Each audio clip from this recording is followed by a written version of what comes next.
Gənclər və İdman Nazirliyinin Gənclərin Problemləri üzrə Elmi Araşdırmalar Mərkəzinin təşkilatçılığı ilə baş tutan Kulturologiya və Müasir Gənclik mövzulu dəyirmə masada dövlət və qeyri-hökumət təşkilatları, İctimai Birlik və Ali Təhsil məktəblərinin nümayəndələri iştirak etdi.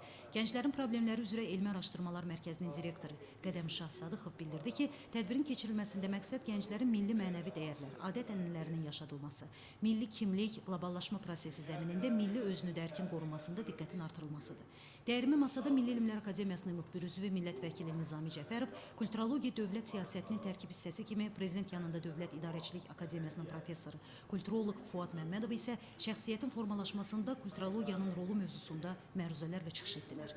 Qeyd olundu ki, Azərbaycanda mədəniyyət sahəsi dövlətin daim diqqət mərkəzindədir. Mədəniyyət üçün prioritet olan kulturologiya elmi isə bugün bəşəriyyətin min illərlə qoruyub saxladığı, zənginləşdirdiyi və gələcək nəsillərə layiqli səviyyədə çatdırıldığı mənəvi sərvətlər toplusudur. Dəyirmi masa digər məruzələrlə davam etdi. Mənsur Əsənov, Elçin Tağıyev, Nailə Babayeva xəbərlər.